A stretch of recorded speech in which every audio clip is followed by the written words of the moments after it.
สมตามรอยพระบรมโพธิสมภาร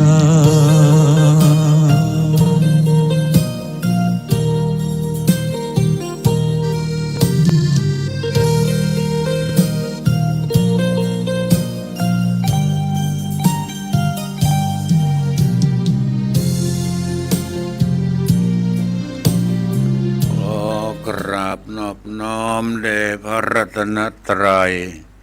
อันมีพระพุทธเจ้าพระธรรมเจ้าพระสังฆเจ้า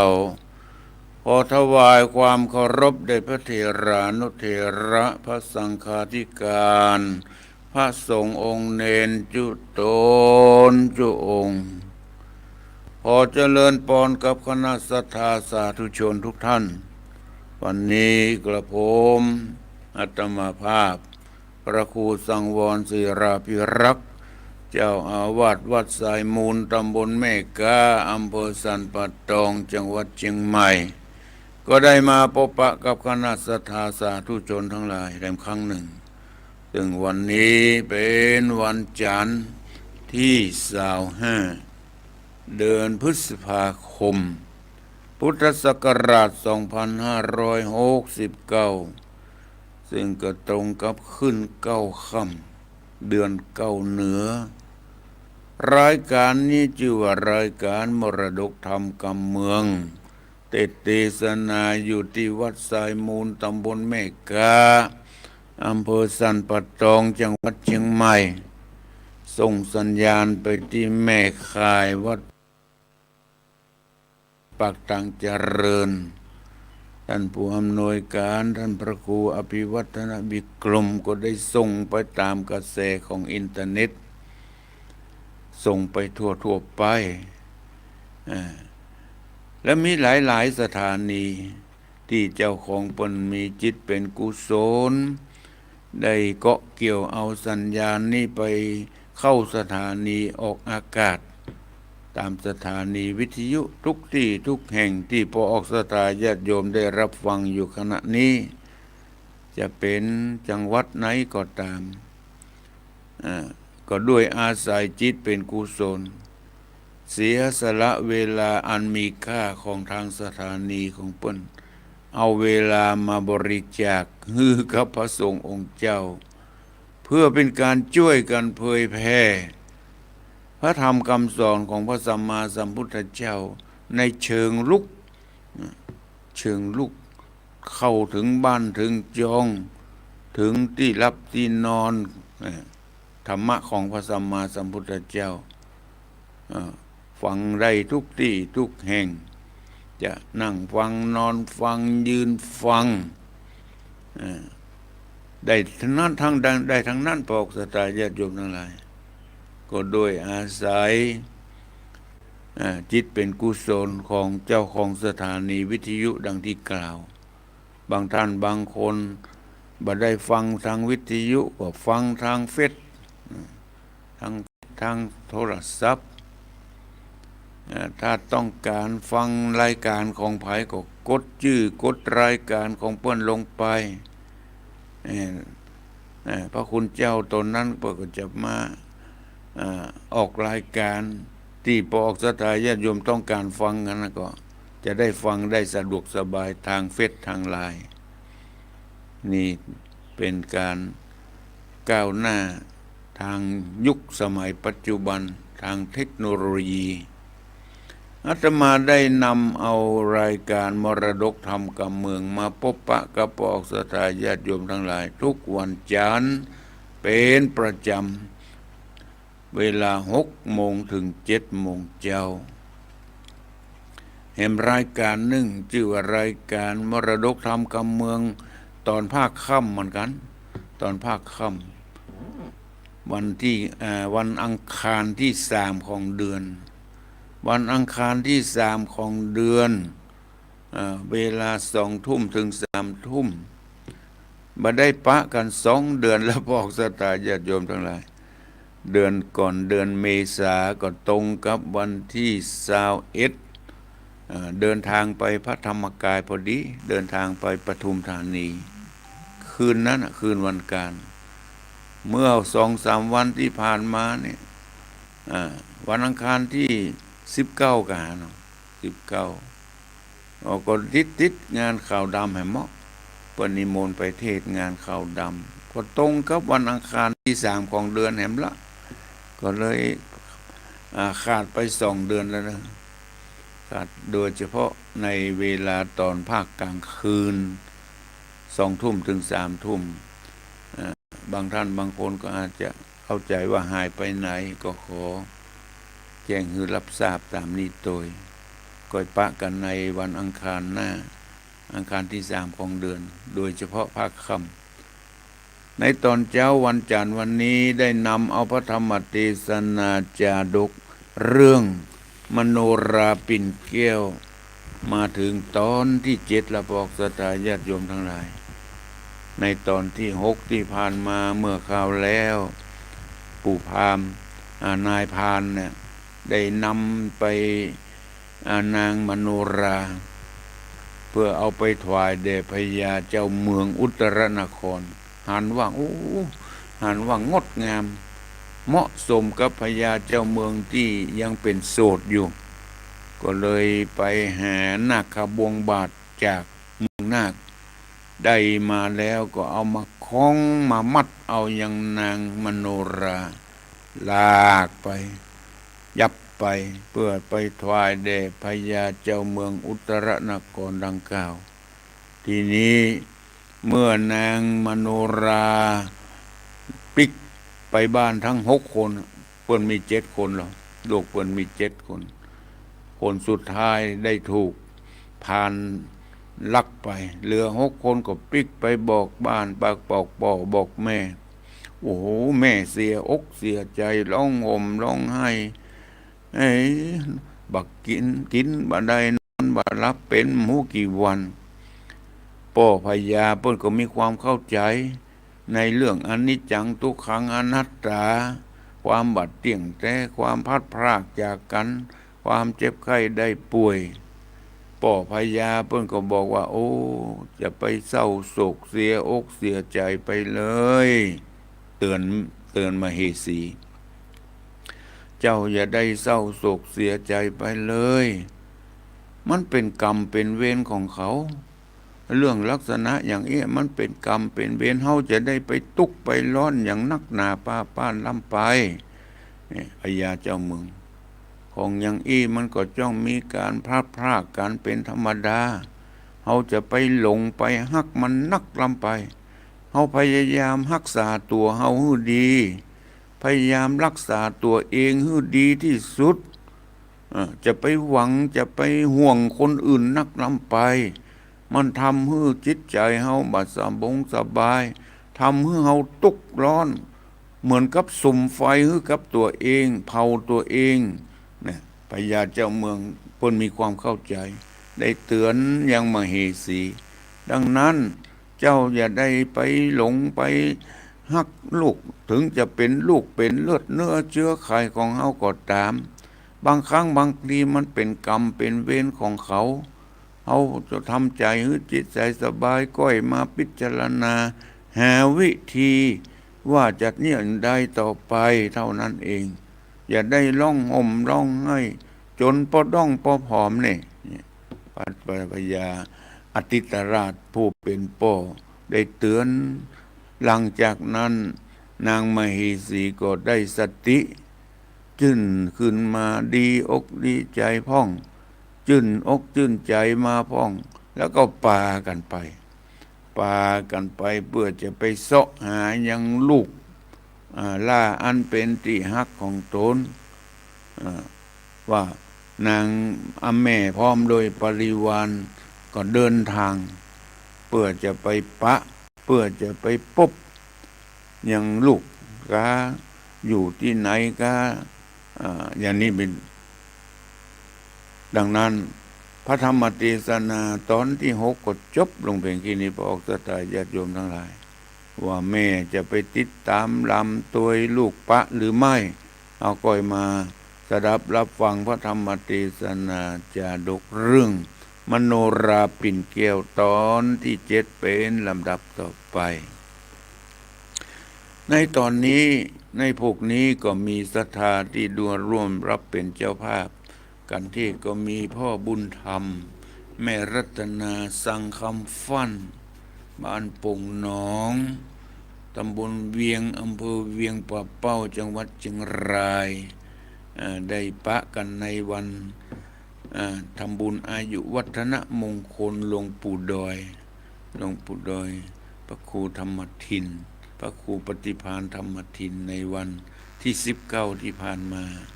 แล้วก็ฝากปุจจากันเทศมานอกจากนั้นก็มีแถมท่านหนึ่งคือนางวีระวันปันอะไรอย่างปันปุกหรือวันปันปิกเนี่ยถ้าอ่านผิดก็ขออภัยตัวนางวีระวันพร้อมครอบครัวก็ขอปุจจากันเทศพระคุณเจ้าวัดไซมูลเนอะวันอย่างนี้ที่ปุจจากันเทศนี้ก็ขออุทิศส่วนบุญส่วนกุศลไปหายังดวงวิญญาณของพ่อของแม่และญาติกาวงศาพี่น้องที่ได้ล่วงลับดับขันไปตลอดถึงเทวบุตรเทวดาเจ้ากรรมนายเวรสรรพสัตว์ทั้งหลายที่ได้ล่วงลับดับขันไปจงได้มารับผลบุญผลทานอันเกิดจากการปูจาฟังพระธรรมเทศนาศรัทธานางวีระวันพร้อมครอบครัวเพิ่นอยู่ในกรมหุนะนี่เพิ่นฝากท่านอาจารย์วรรณชัยมานะอยู่ตั้งลีพุ่นนะอยู่ตั้งลีตั้งอำเภอบ้านฮงหรือลีกรมหุนะอาจารย์วรรณชัยเพิ่นไปงานเปลี่ยนผ้าครูบาที่ลีแล้วก็เพิ่นฝากมาน้ำผึ้งแหม1 ขวดน้ำผึ้งแหม1 ขวดพร้อมกับปุจจากันเทศมาโดยขอขอบคุณและอนุโมทนาขอความปรารถนาที่ได้อุทิศส่วนบุญส่วนกุศลไปหาพ่อหาแม่หาญาติกาวงศาที่ได้ล่วงลับดับขันไปตลอดถึงเจ้ากรรมนายเวรคือสมดังความมุ่งมา่ปรารถนาและก็ขอบุญกุศลเหล่านี้จงไปรอดไปถึงอย่างญาติที่เจ้าภาพได้ตั้งใจอุทิศส่วนบุญส่วนกุศลไปให้ได้รับผลบุญผลทานและบุญทานเหล่านี้ก็ขอจงได้นำดวงวิญญาณไปสู่ภพภูมิที่เป็นสุขเบื้องหน้าขอสำเร็จดังความปรารถนาจุยิ่งจุประการนั้นจงจักมีลำดับต่อไปก็ขอได้ตั้งอกตั้งใจสดับรับฟังพระธรรมเทศนามโนราปิ่นแก้วตอนที่7เป็นลำดับต่อไป นะโมตัสสะภะคะวะโตอะระหะโตสัมมาสัมพุทธัสสะปริวาเรสกุณเนอัตตานะหิมะรันเตคัจฉาปุกรณิงนิลตังกเวสิตุงอโหสิติสานทโวดุราสปุริสะตั้งหลายตั้งยิ่งใจมวลหมู่อันปากันมาตั้งหน้าอยู่ทาดาฟังธรรมจุงดาจำติดต่อตามบัดข้อบาลีว่าอัฏฐมหาปุญญวโนราปริเวตะดังนี้เป็นต้นติดสืบส้นโดยไปบัดนี้เด็ดที่นี้จักวันนาจะเล่าถึงนางหนอเน่าเทวีแม่นางบุญมีหนอล่างามเงินฟ้ามโนราอันดันดงหนาป่ากว้างกันรอดตาตั้งหิมปาน พร้อมปริวารตั้งหลายมนหมู่บินลงสู่โบกรณีเพื่อไปเสาะหาปุติลูกน้อยพงอ่อนอ้อยมโนรา ตั้งนาหลายเก้าตั้งใจใจเล่าตั้งแต่เก้านางหนอนเน่าผู้เป็นแม่น้ำตาแผ่หลามไหลรีบเร็วไวหกเล่นไปตามแผ่นดินทรายหันรอยตีนหลายน้อยใหญ่มีพับไข้เนินสนสารพอตามลานไข้แล้วก็หันใส่นางหูแก้วตังกูวางไว้อยู่ที่ข้างหินผานางบุญนาจำได้ว่าเป็นของลูกนาไทยมโนราอันผ่านดงนาจักลากได้พ้นจากหนีไก่โอ้ยโนมันเป็นฉันใดดังอีมันเป็นกรรมเป็นเวรใดจี้จองหอยลูกน้อยมโนราได้ไกลกลาจากแม่ก็บ่ฮู้แน่หันสายว่าลูกจะตายไปหรือยังอยู่หรืออยู่แก้วกูว่าไหนจ้ากันลูกหูขี่ยาแล้วเล่าจุงเอิญบอกแก่แม่เจ้ามาไวแม่จักไปหาลูกเอามาผูกดังเดิมตีนางเทวียอดซอยโซหาลูกน้อยมโนราตามดงนาปากกว้าง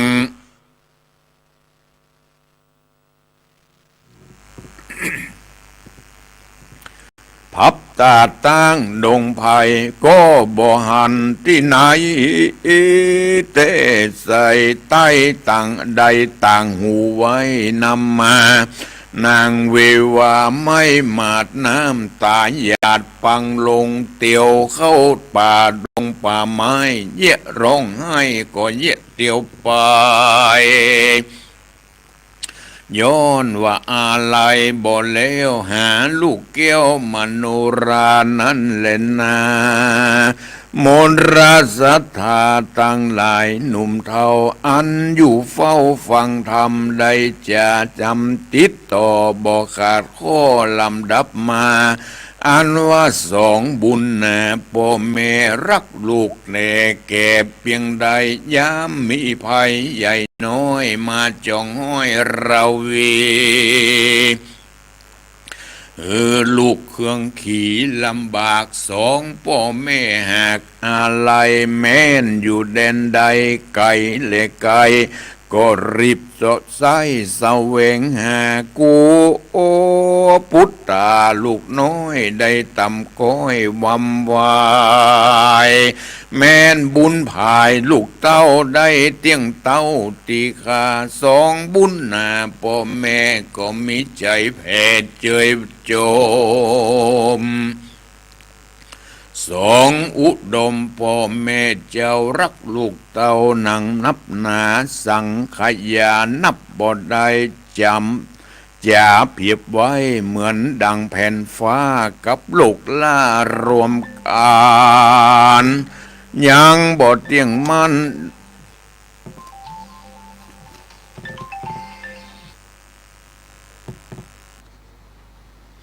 อาจารย์บอดเตียงมันนางก็ได้จะติดต่อบอกขาดข้อลำดับมาอันว่าสองบุญนาพ่อแม่รักลูกนักแก่เพียงใด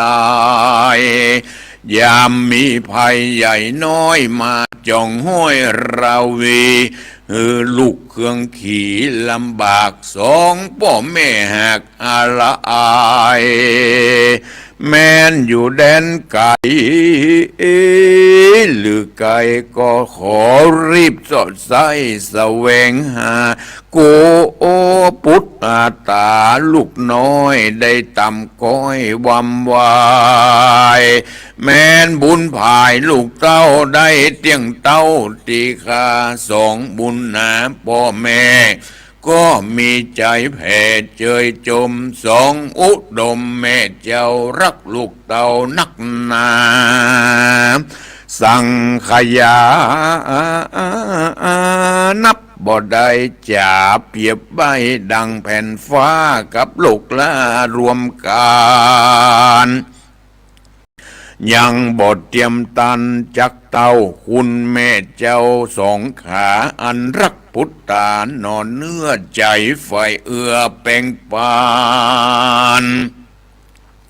ตะตาในกาลนั้นเล่านางนอนเน่าบุญนาผู้เป็นแม่นางมโนรานั้นใสอันร้องให้เครื่องขี่เสาะหาบุญมีนอนเอาในป่าเศร้าดงดานก็ป่าปาริวานน้อยใหญ่เสาะสอดไขว้ไปมาตามบุบอาหอมมวยตามลิงจวยผาจานเสาะก็บ่หาลูกเต่านางซ้ำไม่มาดมองผ่านตุกมาปานทางคอนอกวูร้อนปานไฟขันนิ่งในกึดสอดว่านางน้อยยอดบุญนาบ่ล่างมาระนาความนาที่ในป่าดงรีหรือเสือมีกันกาบหรือผ่านใจหยาบดงควางป่าเอานางนอไทยไปซ่อนไว้ดงนาโคติวดามวลหมู่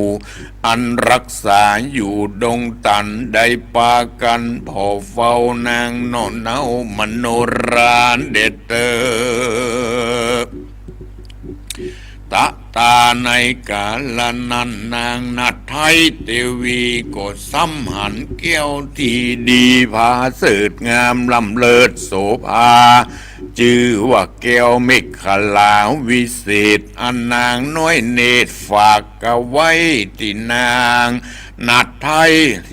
วดานั้นแลนาอันว่านางฝากเมฆขลาไว้กับเทวดาข้างหุนต่างแม้นนางอ่อนน้อยมโนรากันนำนาได้แล้วก็หูแล้วเป็นหมายว่านางบุญภายโนลาเตียวดันกว่ามารอดแล้วละตอดแก้วไว้นางนาไทยนงครานตัวตามพานบาปกาบ่หูกว่าดังใดกันจักไปโซไซตามป่าไม้ดงนาจักปะนางจ่าปอหูกวนปิกสู่เรือนตนแม่นบุญมีไปนาเตียงปะนอนลาธิดานางบุญนาแม่เจ้าขันนิ่งเล่าในใจแล้วพอไปพับควายตามป่าไม้ตามป่าไม้ใหญ่ดงนาตามรอยคาป่ายาแล้ววายนาผายผันปอกปริวานบอกปริวานลายลามวลหมู่ได้พัมรู้บัดเดียวแล้วรีบเร็วบอดจ้าบินขึ้นฟ้าไปบนไปด้วยลวงหุนอากาศไว้ว่าวัดขนาดหนำหนาข้ามดอยผาป่าไม้บินมาจะใจบอดจอดต่อเตารถเวียงใจ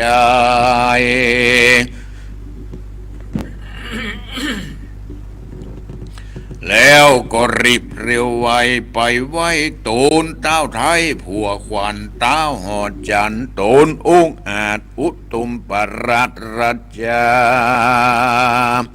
ไขขี้ยาเก่าถอยถามนางนาดน้อยเทวีว่าเจ้าดันดงรีป่าไม้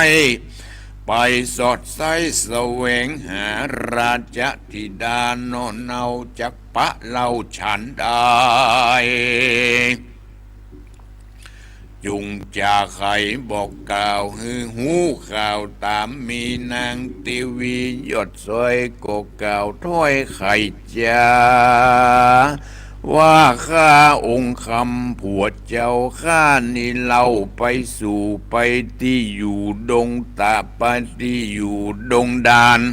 ป่าปะริวานน้อยใหญ่เสาะสุดผาสอดไข่ในดงนาตามผู้ผาเถื่อนทามตามย่านน้ำวังทานตัวหิมปานใหญ่กว้างในตาตั้งดงรีหันรอยตีนมีเป็นกู้เหยียบทางกันอยู่ดอนทรายมีหลายพักป้อยใหญ่และน้อยเก็มกันแล้วผายผันเตียวสอดไปพับรอดหิมปานก็บ่หันนางนงคานลูกลาจิงปากันไหวนาปิกขึ้นสู่ในที่อยู่เรือนตนก็มีงานเล่นนาตาสมิงคะเนในขณะนั้นนางนาไทยกินนรีอานปีนางบุญมีโนนาวงามบทเศร้ามโนราได้ยินมาตาตนแม่ก่าวได้หูข่าวกับหูว่านางบุญจูน้องลาผ่านบาปก้าป่าไปนางใส่ใจผู้เป็นแม่ไปเสาะพับเพดงตาลก็บ่หันสักที่นางก็หน้าบีร้องไห้ปีนเอาไม้ตัวยกันแล้วไข่ปันก่าวถอยมีบ่น้อยนาว่าโอ้ยหนอมโนราน้องข้าผ่านหยาบจ้าป่าไปเข้าดงไผ่ป่าไม้อย่าเอาไม้เครื่องขี่ขอบุญมีมากกว้างอันใดสร้างปั๊มเป่งมาได้ไกลกาช่วยกำมือหลวงล้ำอนตรายอย่าได้ตายมวยมอดมีชีวิตรอดขึ้นมาอยู่ผังกาดังเก่าได้เตียงเต้าสวสดีนางกินนรีผู้เป็นปีไทยต่างก็ร้องไห้ด้วยกันตุกโศกหวันต่ำก้อยให้หานางนัดน้อยมโนราก็มีงานเล่นนาที่นี้จักวันนาจะรอดถึงเจ้ายอดตะรงยานตั้งใดนางนงคานยอดสวยงามจินจ้อยมโนรามาปีนจะยาอยู่สร้างในผาศาสตร์กว้างเมืองอุตรนครหน่อผู้ทอนที่วายบ่เอาไม่มัวดำมีศีลมีธรรมจ้องห้อยบ่กล่าวต้อยจะแข็งบ่จะแรงเอาหาดดาอามัดโยธามีใจบ่หิงสาคำราบข่มขนาบคนใดตั้งไพ่ไตใหญ่น้อยหือใดสุขต่ำก้อยเครื่องขี่เจ้าปุรีหนุ่มเท่ากันเต้าเจ้าหอคำตะรงธรรมกุลใหญ่ก็ปากันตุ้ยไตปฏิบัติตามยังคุณธรรมงามอันพาเสริฐจริงปากันเกิดความสุขเจยบานสุขสำราญคำเจ้าพับตัวเต้าราชธานีก็มีงานเล่นนาตาในกาลนั้นเล่ายังมีพรามหนุ่มเทาผู้หนึ่งองค์อาจหากจบชราชโดยโบหารมักมากระทำการช่วยใจนุบน้อมไว้องค์คำแล้วนำอุปถากมีหลายหลากนำนาดังนี้น่าจะใจบ่เว้นไว้วันใดหน่อห่อใจยอดซอยจิ้งกล่าวถ้อยจะถามว่าดูราพรามหนุ่มเนาฉันได้เล่านั้นจะที่อันเจ้ามาอยู่ใกล้จู่ช่วยใจกระทำการอันข้ายังบ่วานออกปากก็มาอุปถากตั้งวันมีใจวันใครได้หรือมักไฟอันใดจะ จุงไข่จาบอกกล่าวฮือหูข่าวตามมีเดตว่าอันเล่นนาเมื่อนั้นพรามหนุ่มเนาผู้องค์อาจก็อภิวาทไว้ตุนสาวคาเดมหาราชเจ้าตูนเป็นเก้าปุรีข้ายินดีหลายหลากที่ได้มาอุปถากอยู่กายบอกฮือเจ้าได้รับความเคืองขี่ฮือได้อยู่สุขสดสดีเตียงเต้าตุกคำเจ้าเจยบานรอยวันนากะนาอนาคตะการไปนากันเจ้าฟ้าพิตาดังมันดาแม่เจ้าถือแก่เท่ารอยแรงเตียวบ่แข็งดังก่อนขอเจ้าน้อยอ่อนบุญมีได้ผ่านนี้ตัวข้าได้เป็นอามาตย์ก้าต่างตาก็จักอาสาอยู่ไกลจูช่วยใจตึงวันบ่ฮือผายผ่านก้อยกาดบ่ฮือขาดวันยามจักมากะตำตามดังเจ้าได้สั่งเล่าไขการนอตะรงยานน้อยนาดฟังโอกาสกำพรามมากล่าวดำอันก็ด้วยอ่อนอ้อยปิยาว่าดังนี้ก็มีหันเล่นนาตัดสมิงคะเนในขณะนั้นเล่ายังมีอามาตย์เก้าปุโรหิตาอันเต้าอาจิตะวงศาผู้เป็นปอแห่งเจ้าน้อยหนอตะรงยานตั้งไว้เป็นอามาตย์แต่ก่อนนับบ่ผ่อนหลายปียอมกาลีกายาบอกว่าบาปเวรกรรมมักไขกรรมสนโศเก็บเอากรรมต่อไปเจือเก็บเอากรรมเหนือไปตั้งตายคนน้อยใหญ่ได้เข้าใจผิดกันตัวแห่งมันสวกกาใจหยาบจ้าปาลาคนนาหนุ่มเท่าใดไม่เอาเครื่องขี่กรรมบ่มีแปลงใส่กรรมที่บ่ใหญ่ก็แปลงหามักอิจฉาผู้อื่นบ่จมจื่นยินดีการหันเปิ้นมีเหลือกว่าตัวมักปาโลคิวโคดปองหาโตดใส่ข้าวได้มองเงาต่ำก้อยตุกจ่องห้อยเครื่องกามันได้ยินหนอพุทธาน้อยนาดไขโอกาสกำงามว่าจักยกยังพรามหนุ่มเนาปีนอามัดเก้าแตนโตนมันก็มีใจงานโงนโคตรกาเจ้าหนอลาบุญมีอาคาตมีหมายมั่นจักหือเจ้าเจียงจันวำวายมันจริงหมายสนโซเต้าตนโป้อาติดเจ้าวงศาวคาเดมหาราชเจ้าบัดนี้เล่าราชธานีมีคนบอดีบาปใบป๋องข้าเต่าไทยราชาเหตุนั้นนาอย่าจ้ากวนเจ้าฟ้าห่อใจรีบตัดไฟตั้งแต่ต้นอย่างไฟลุกล้นไปยาวได้สืบสาวไปนาป่าต่ำจ้าไปลุนจ้าเล็ดนาเมื่อนั้นเต้าอาติจจะวงศาเมื่อได้ฟังอามาตย์มาจาบอกกล่าวต้นตั้นเต้าห่อใจยินสงสัยแต่ใจก็ก้อยแกะไก่พิจารณาว่ามันจักปีนไผจะองค์อาจจักมารอบฆ่าเราบ่มีตีเราบ่มีตีไผ่ฟ้าเราบ่ได้ตาโยธา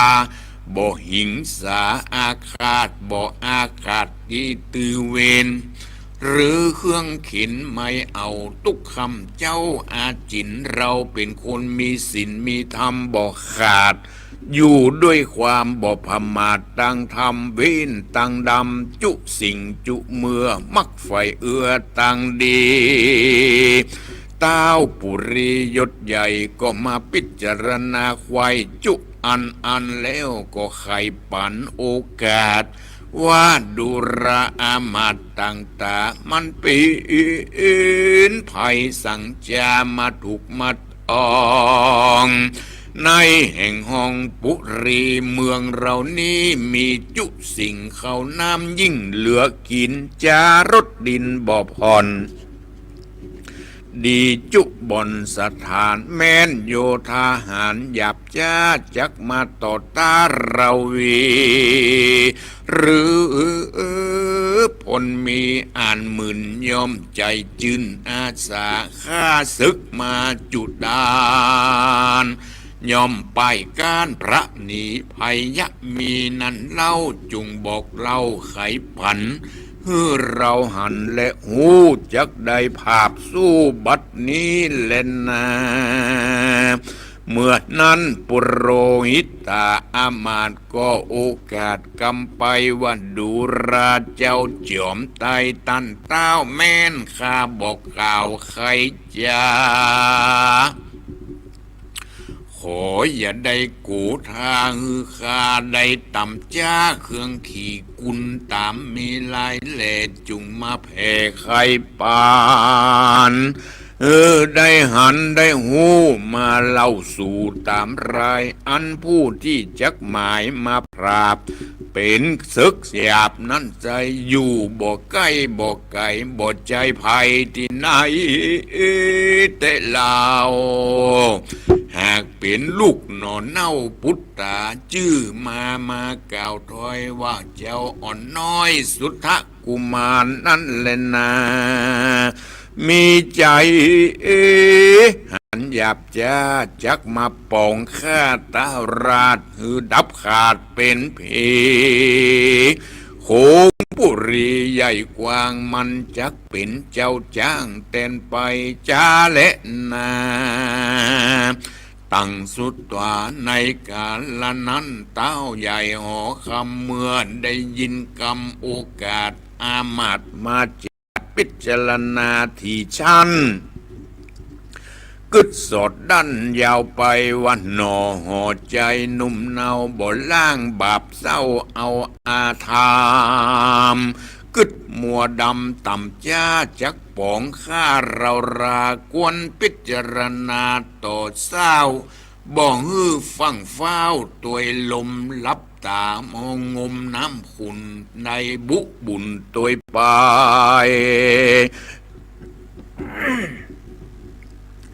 ดังกำไข่แต่ไทยจากเก่าไว้ยังมีว่าได้ยินว่าดีตันเต้าหรือมีข่าวถึงหู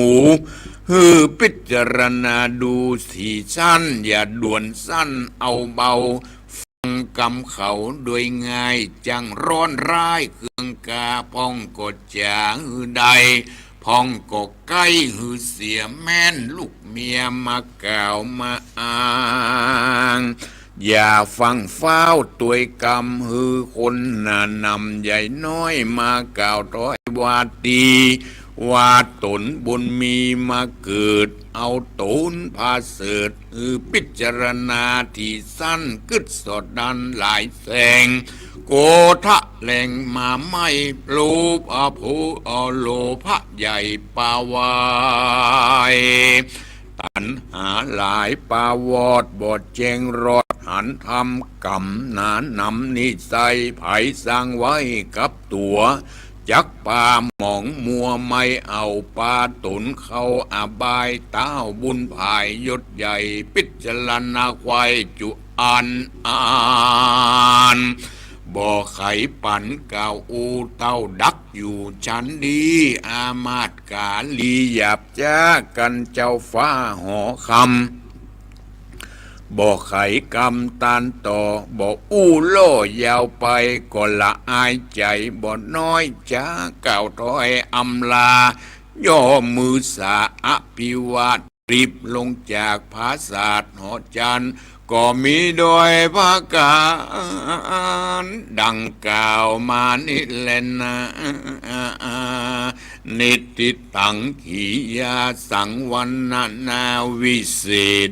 จาห้องเหตุยังมโนราปิ่นแก้วผูกทวนจิตก็บังโคมส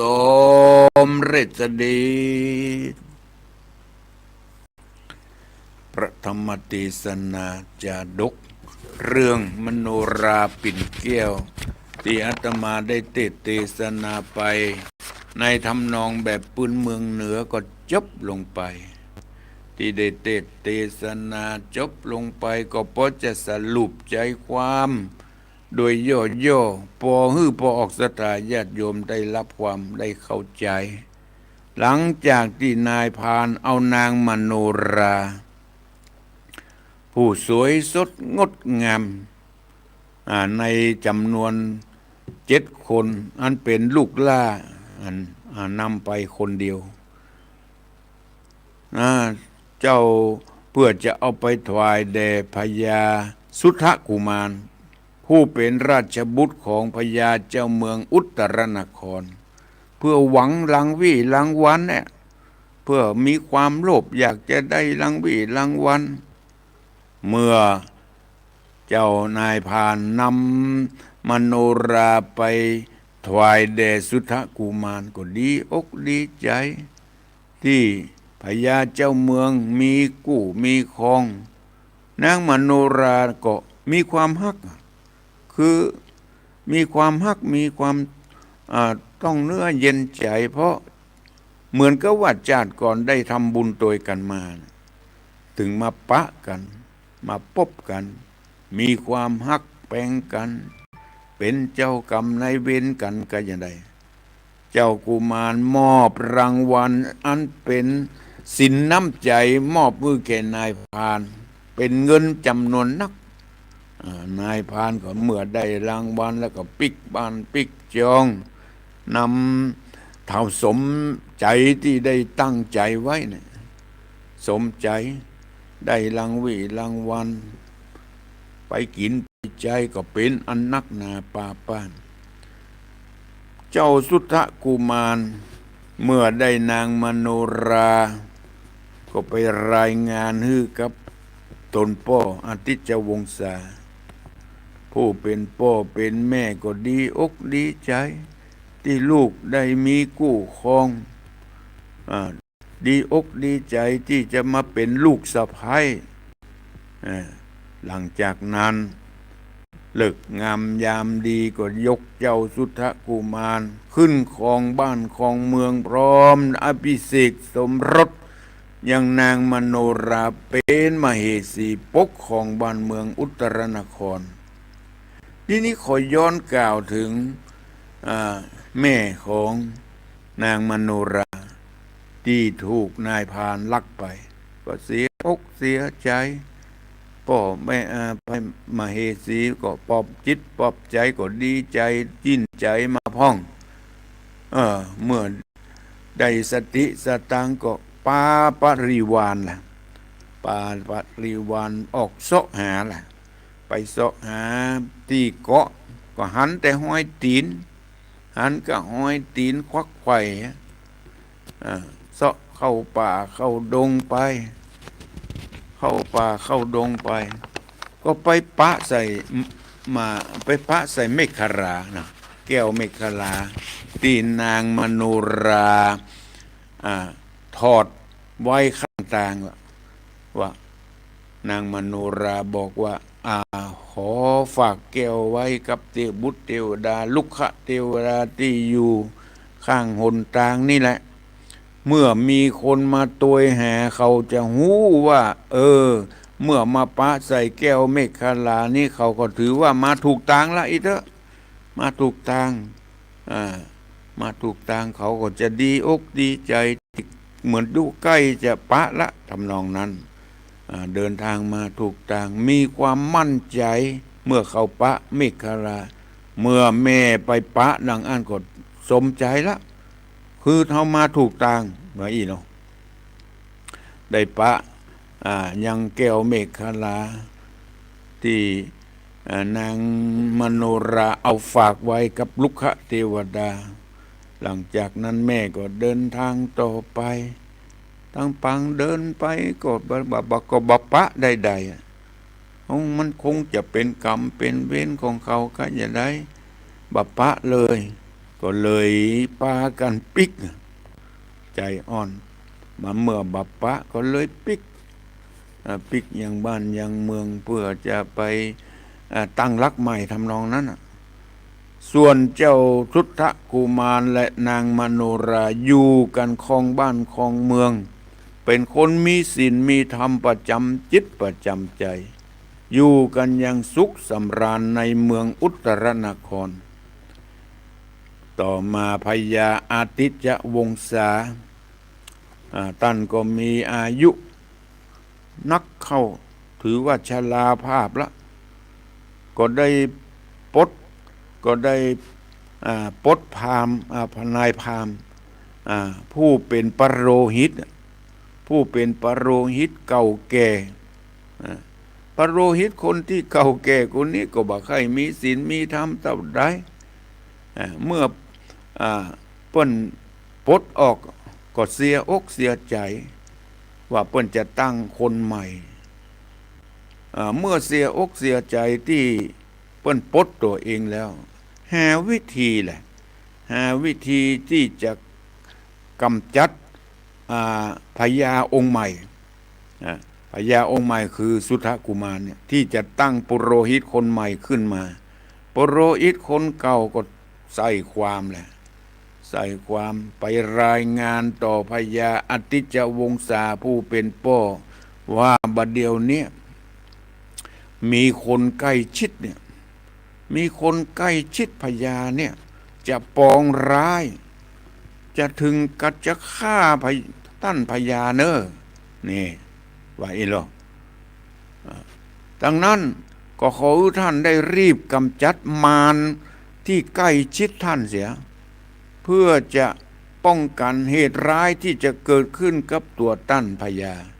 นั่นบอกสตาญาติโยมทั้งหลายความอิจฉาตาร้อนความโลภเกิดขึ้นกับพญากับอามาตย์คนเก่าปุโรหิตคนเก่าเรื่องราวของนางมโนราปิ่นเกลี้ยวจะเป็นอย่างใดนั้นบอกสตาญาติโยมทั้งหลายก็ให้ติดตามรับฟังในตอนต่อไป ตอนนี้ก็ขอยุติไว้เพียงแค่นี้ก็ให้ติดตามรับฟังมโนราตอนที่8เป็นลำดับต่อไปเวลาที่เหลือนี้ใครที่จะโทรมามาจะแจ้งผลการรับฟัง0812898992จะไปลืมเนื้อบอกสถาญาติโยมทั้งหลายวันที่30เฮามีนัดกันที่วัดม่อนห้วยแก้วท่านพระครูกัลยาณประโมทจะทำบุญอายุวัฒนมงคล60 ปีของท่านพระครูที่ได้มีอายุวัฒนมงคล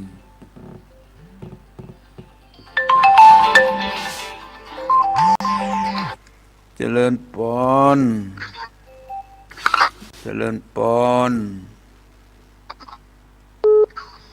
โอ้พ่อสุทนหมดอันสายลุดไปเจริญพรเจ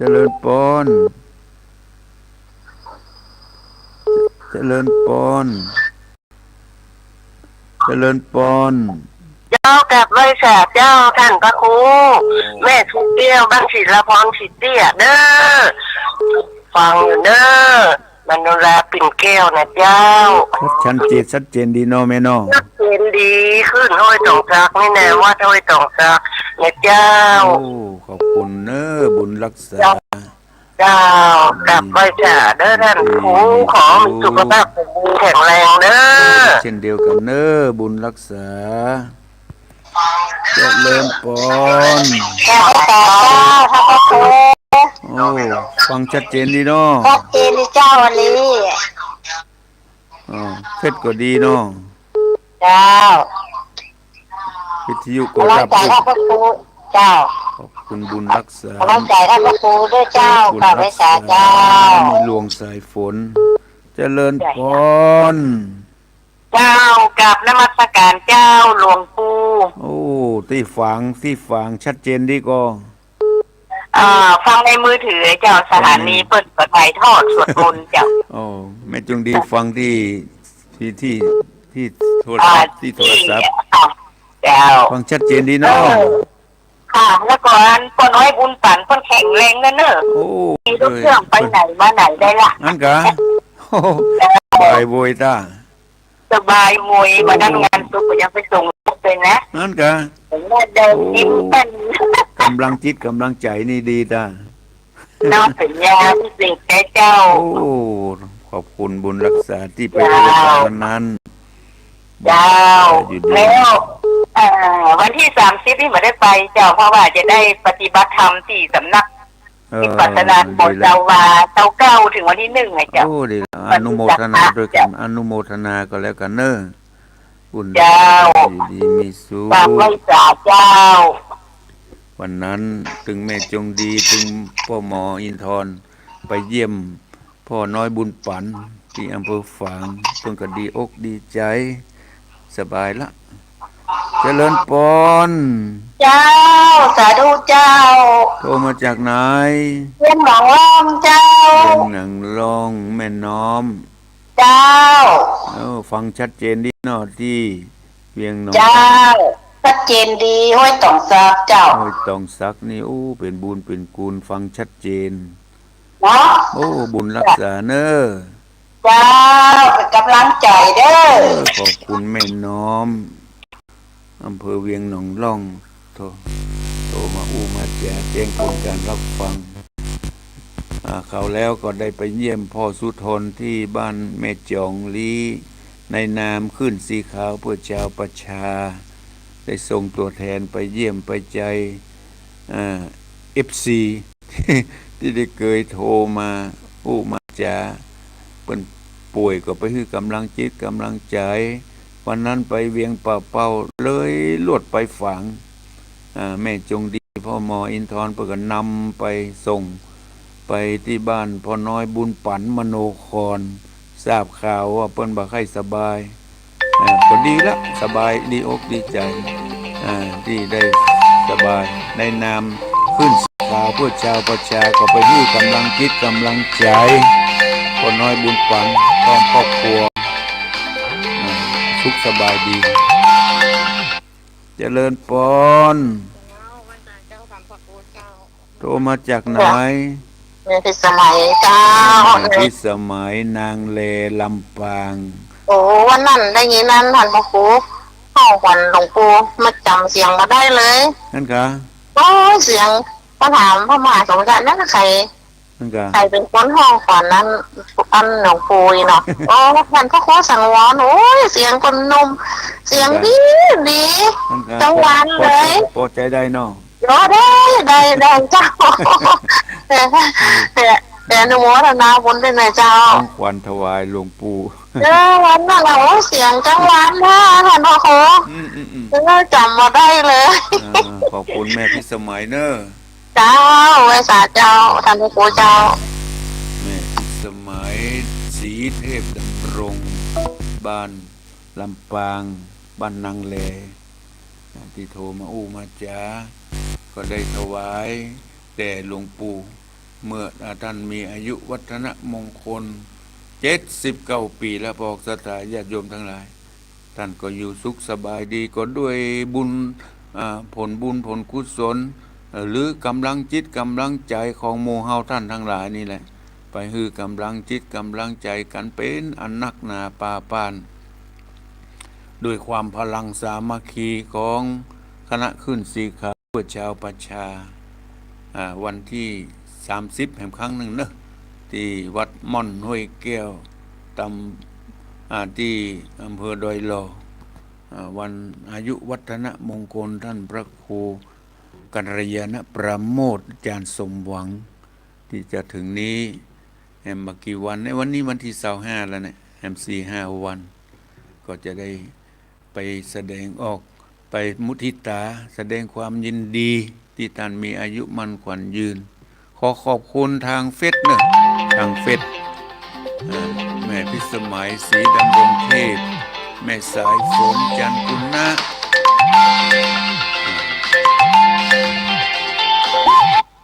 เจริญปนไอ้สาเจ้าท่านพระครู โอ้แม่จันเลินใสฟังชัดเจนฟังชัดเจนดีเนาะที่ลำที่ตะการเจ้าสจินดีเจ้าโรคปุโรหิตนี่ตัวอยู่แยงแต่แข็งรั่วเนี่ยนะมันมีมารนะมีมารมาขวางเห็นละตัวอิจฉาตาร้อนนะอิจฉาตาร้อนโดยความโลภเกิดขึ้นใครอีตุกกันมากันมันต้องมีมารกำลังจะม่วนเนาะทำแล้วกูนั่นละติดตามตอนต่อไปขอบคุณแม่บำบัดแม่จันเนอร์ขึ้นว่าขึ้นกายไปหันปนมีงานกันโอ้ลำวงหวานรับนอนคนใดอะพระครูโอ้ดังขนาดนี้กัดยกเชิญสารดับกลับผิดไปทำพิธีไปเจริญพุทธมนต์ที่วัดศรีนวรัตน์ทุ่งเซี่ยวเปิ้นมีงานวันนี้แต่เมื่อคืนนี้เปิ้นอบรมสมโพธิพระเจ้าซักคงตันพระเจ้าประจำวัดเปิ้นพระเจ้าเก่าแก่คืนนี้กายมหันโอ้ดังทึ่งขอบคุณแม่จันเนอร์จ้าเจ้าอยู่ดีมีสุขวันนี้วันจันทร์วันนี้อาตมาได้นำรายการมรดกธรรมการเมืองมาก็คิดว่าจะหมดเวลาละเหลือเวลานิดหน่อยท้ายที่สุดนี้ก็ขอบคุณเนอะทางเฟซทางไลน์แม่พิสมัยศรีเทพดำรงแม่สายฝนจันกุณนะแม่สลินทิพย์บุญเลิศที่ทักทายมาทางเฟซทางไลน์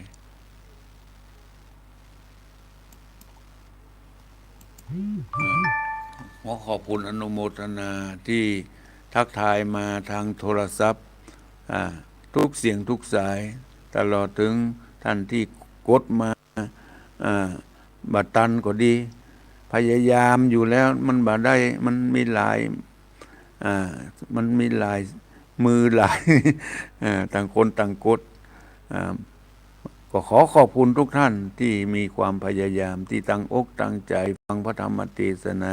ด้วยอานิสงส์ผลบุญกุศลที่เปิดเครื่องรับฟังพระธรรมเทศนาก็ขอบุญกุศลเหล่านี้ได้กลับย้อนมาปกปักรักษาเราท่านทั้งหลายให้ได้อยู่ร่มเย็นเป็นสุขในพระบวรพุทธศาสนาก็ขอทุกท่านจงมีอายุมั่นยืนยาวมีวรรณะผิวพรรณผ่องใสมีความสุขกายสุขใจมีพละกำลังมีสุขภาพแข็งแรงมีความคิดมีความปรารถนาสิ่งใดๆอันเป็นไปในทางชอบธรรมก็ขอโสมดังกรรมปรารถนาของมูลราชธาจุยึงจุปการนั่นจุงจักมีตามบทบาทบาลีว่าอายุวันโนสุขังพระลา